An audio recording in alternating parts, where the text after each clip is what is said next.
A ver, te tengo una pregunta. ¿Alguna vez has escuchado de un país que en medio del caos decide invitar a un emperador extranjero a gobernarlo? Suena absurdo, ¿no? Pero eso pasó en México en pleno siglo XIX. Y no fue cualquier emperador, fue un noble europeo, Maximiliano de Habsburgo, que llegó con corona, protocolos, ilusiones y muy poco entendimiento de lo que estaba ocurriendo aquí. Hoy te cuento cómo México vivió uno de los episodios más insólitos y dramáticos de su historia, la intervención francesa y el Segundo Imperio. Pero vamos por partes. México en el siglo XIX era un país joven, pero ya bastante golpeado. Desde la consumación de la independencia en 1821, había pasado por todo. Golpes de Estado, invasiones, dictaduras, crisis económicas y una guerra civil. En los años 1850, el país se encontraba dividido entre liberales y conservadores. Los liberales, con Benito Juárez a la cabeza, defendían un modelo de república federal, laica, con separación iglesia y Estado. Por su parte, los conservadores deseaban mantener los privilegios de la iglesia y del ejército, un gobierno centralista, y muchos de ellos soñaban con una monarquía al estilo europeo. Esta tensión explotó en la Guerra de Reforma, que va de 1858 a 1860. La victoria final fue para los liberales, pero el país quedó en ruinas. Miles de muertos, economía colapsada y una enorme deuda externa. En 1861, Benito Juárez tomó una decisión fuerte: suspender el pago de la deuda externa por 2 años. ¿Pero a quién le debía México? Principalmente a Francia, Inglaterra y España. Y esas potencias no se quedaron con los brazos cruzados. En 1862, tropas de las 3 potencias europeas llegaron al puerto de Veracruz. Originalmente venían a cobrar lo adeudado, pero pronto Inglaterra y España se retiraron al ver que Francia tenía otros planes. Napoleón III, sobrino de Napoleón Bonaparte, tenía un proyecto ambicioso: crear un imperio latino católico en América. Quería detener el avance de Estados Unidos, que se perfilaba ya como potencia. Por lo tanto, México sería la joya de ese plan, pero había que apoderarse del país. Y ahí empezó la invasión formal, pero se toparon con mucha resistencia. El 5 de mayo de 1862, en Puebla, el ejército mexicano, mal armado y en desventaja, derrotó a los franceses. Es la famosa batalla del 5 de mayo, con el general Ignacio Zaragoza al mando.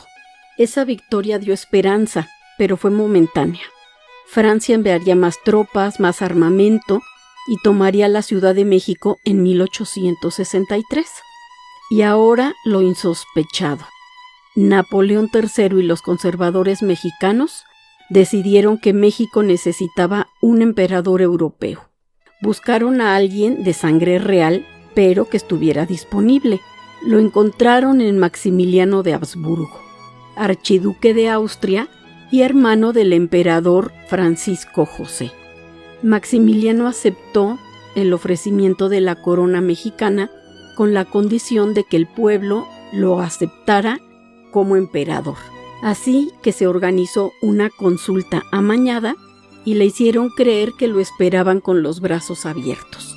En mayo de 1864, Maximiliano y Carlota, su esposa, hija del rey de Bélgica, llegaron a México.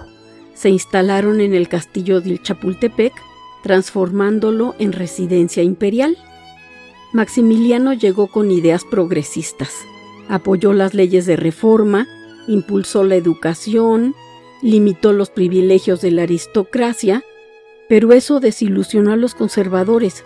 Ellos esperaban un emperador autoritario y alineado con la iglesia. Mientras tanto, Benito Juárez no reconoció al imperio. Se refugió en el norte y mantuvo un gobierno itinerante con apoyo popular. Carlota, al ver que todo se derrumbaba, viajó a Europa a pedir ayuda. Habló con Napoleón III, con el Papa Pío IX, pero nadie la apoyó. En medio del rechazo y la soledad, sufrió un colapso mental, ya no regresó a México y murió en Austria 60 años después. En 1865 había terminado la guerra civil en Estados Unidos y ahora sí los estadounidenses presionaron a Francia para que se retirara de México. Además, en Europa se cernía la amenaza de una guerra entre Francia y Prusia, por lo que Napoleón III ordenó que las tropas regresaran a Francia. Y en 1866 retiró sus tropas y dejó solo a Maximiliano. A pesar de todo, Maximiliano no huyó, creía que aún podía gobernar o quizás morir con honor. Y en 1867 fue capturado en Querétaro junto con sus generales Miguel Miramón y Tomás Mejía. Tras un juicio militar, fueron condenados a muerte y fusilados el 19 de junio de 1867 en el Cerro de las Campanas. Juárez volvió a la Ciudad de México y restableció la República. El Segundo Imperio Mexicano llegaba a su fin. Esta historia es como un espejo de lo que puede pasar cuando un país está dividido, cuando se abren las puertas a intereses extranjeros o cuando los sueños personales se estrellan con la realidad política.